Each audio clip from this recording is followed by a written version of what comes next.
মহামান্য ধর্মাধিকরণকে স্বরচিত দ্বিতীয় ভাগ। সংবাদপত্রের বিজ্ঞাপন দেখে পাত্রী ও তার পরিবারবর্গ, যারা আমার কাছে নতুন, চিনি না যাদের স্বভাব প্রকৃতি, যারা ঘন ঘন ফোনে নিশ্চিন্ত করতে থাকে আমাকে, বলে আর যেন অন্য কোথাও পাত্রী না খুঁজি। কখনো পাত্রী নিজে, কখনো বা তার দিদি, বৌদি, দাদা সবাই বোঝাতে থাকে ফোনে ফোনেই আর যেন অন্য পাত্রী না খুঁজি। আশ্বস্ত করে এখানেই হবে বিয়ে, এই পাত্রী উপযুক্ত, সে আর নেবেই না নিজের গর্ভের সন্তান, রাখবে সংবাদপত্রের বিজ্ঞাপনের শর্ত।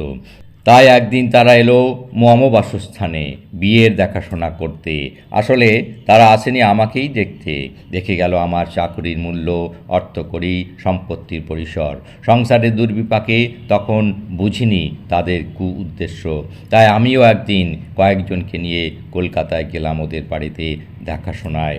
দেখলাম তাদের অবস্থা মধ্যবিত্ত, আদৌ অসচ্ছল নয়। গিয়ে দেখাশোনায় একটু ঘুরতে চাইলাম তাদের বাড়ির আশেপাশে, একটু খোঁজ খবর নিতে, কিন্তু যেতে দিল না কিছুতেই, পাত্রী নিজেই কিছু ঢাকতে।